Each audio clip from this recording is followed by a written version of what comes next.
Hello everyone, welcome back to my YouTube channel Meena kitchen blog. আমি মিনা। আশা করছি তোমরা সকলেই ভালো আছো, আমিও ভালো আছি। আর আজকেও চলে আসলাম তোমাদের কাছে গাটি কচুর একটা ইউনিক রেসিপি নিয়ে। তো আজকের রেসিপি হচ্ছে আচার স্টাইলে গাটি কচুর রেসিপি, আর যেটা গরম গরম ভাতে খেতে অপূর্ব লাগে খেতে। আর এটা আমি কীভাবে করছি তোমরা প্রথম থেকে শেষ পর্যন্ত না দেখলে তোমরা বুঝতে পারবে না। তাহলে চলো বন্ধুরা, তোমরা দেখতে থাকো এই রেসিপিটা।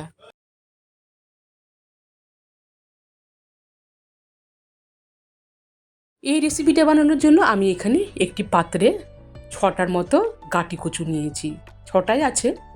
আর এই কচুগুলোকে আমি জল দিয়ে ভালো করে ধুয়েও নিয়েছি। আর তার জন্য এখানে সবার প্রথমে আমি ওভেন ধরিয়ে একটি পাত্র বসিয়েছি। এখানে আছে হাফ চামচ মেথি, গোটা মেথি আমি দিয়ে দিলাম। আর দেখো বন্ধুরা, এখানে কিন্তু আমি কোনো তেলও দিইনি। তেল ছাড়াই আমি মিডিয়াম আঁচে রেখে এই মেথিগুলোকে ফ্রাই করে নিচ্ছি। আর এই ফ্রাই করা মেথি আমি শিলপাটাতে পরে বেটে একটা পাউডার করে নিব। এরপরে দেখো বন্ধুরা, ওভেনে আমি এই পাত্রে জল দিয়ে কচুগুলোকে এইভাবে কেটে নিয়েছি। এ দেখো, প্রত্যেকটা কচুর খোসা ছাড়িয়ে এইভাবে ধুয়ে আমি রেখে দিলাম এই জলের মধ্যে। এবারে ওভেনের আঁচটাকে হাই হিটে রেখে আমি সেদ্ধ করে নিব। সো ফ্রেন্ডস, ফিরেও আসলাম কিছুক্ষণ পর। আর এবারে আমি একটি চামচ দিয়ে চেক করে দেখব যাতে কচুগুলো সেদ্ধ হয়েছে কিনা। তো দেখো বন্ধুরা, তোমরা দেখে বুঝতে পারছো এখানে কচুগুলো কিন্তু অনেকটাই সেদ্ধ হয়ে গেছে। এ দেখো, তবুও আমি একটি কচু এইভাবে চামচ দিয়ে দাবিয়ে দেখছি।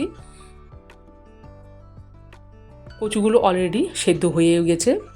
এখন আমি ওভেনের আঁচটাকে বন্ধ করে দিচ্ছি, দিয়ে এই কচুগুলোর জলটাকে দেখো বন্ধুরা ঝরিয়ে নিলাম। এইবারে আমি এইভাবে এই সেদ্ধ করা কচুগুলোকে দাবিয়ে নিচ্ছি। আর আমি ঠিক একবারই এইভাবে দাবিয়ে নিচ্ছি, পুরোপুরিভাবে একদম হাত দিয়ে চটকে নিচ্ছি না। তোমরা দেখে এখানে বুঝতে পারছো, সেদ্ধ করা কচুগুলোকে এইভাবে একবার করে দাবিয়ে নিচ্ছি। তোমরা চাইলে হাত দিয়েও কচুগুলোকে মেখে নিতে পারো। তো আমি এখানে একবার দুইবার করে এইভাবে সেদ্ধ করা কচুগুলোকে এইভাবে রেখে দিলাম। এরপরে ওভেনে আমি কড়াই বসিয়ে দিলাম। কড়াই গরম হয়ে গেলে দিয়ে দিচ্ছি এখানে 1.5 টেবিল স্পুন মাস্টার্ড অয়েল, সরিষার তেল দিয়ে দিলাম। এবারে তেল গরম হয়ে গেলে আমি এখানে 2টো শুকনো লঙ্কা চিড়ে দিচ্ছি। মিডিয়াম আঁচে রেখে আমি শুকনো লঙ্কাগুলোকে নাড়িয়ে নিচ্ছি। সো ফ্রেন্ডস, দেখো শুকনো লঙ্কা হালকা ফ্রাই হয়ে গেলে এতে আমি এই যে এখানে মেথি পাউডারটা দিয়ে দিচ্ছি।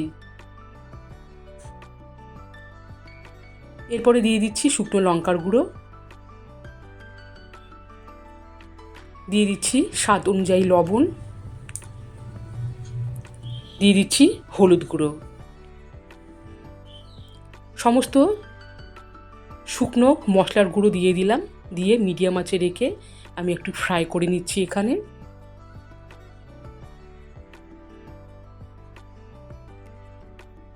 সো গাইস, দেখো এখানে আমি শুকনো মশলাগুলোকে ফ্রাই করে নেওয়ার পর সামান্য পরিমাণে চিনি অ্যাড করলাম। আর তোমরা যারা চিনি পছন্দ করো না, চিনি না দিলেও চলবে।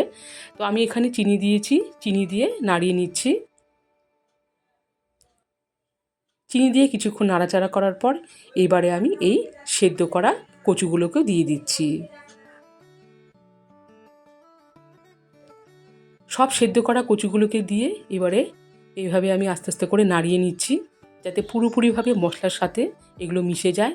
আর ওভেনের আঁচটাকে মিডিয়ামে রেখে এখন আমি নাড়িয়ে নিচ্ছি।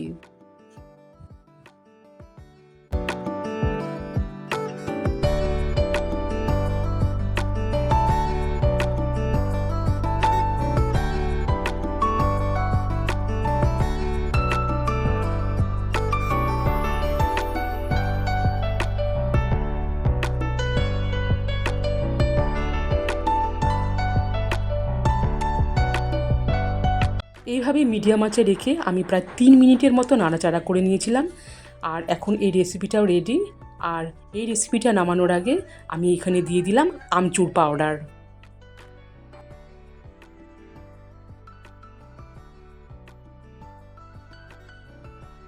আমচুর পাউডার দিয়ে আবারও এখানে 1 মিনিটের মতো মিডিয়াম আঁচে রেখে নাড়িয়ে নিয়েছি।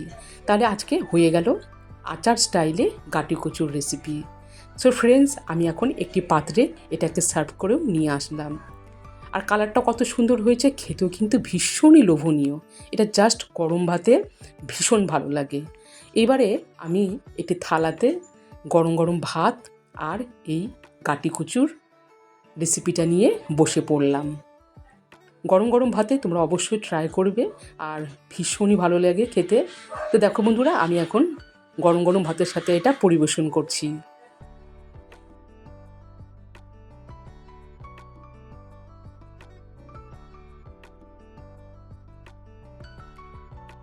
সো ফ্রেন্ডস, আজকের এই রেসিপিটা কেমন হয়েছে অবশ্যই তোমাদেরকে কমেন্ট করে জানাতে হবে, নাহলে আমি বুঝতে পারবো না যে আজকের এই রেসিপিটা কেমন হয়েছে।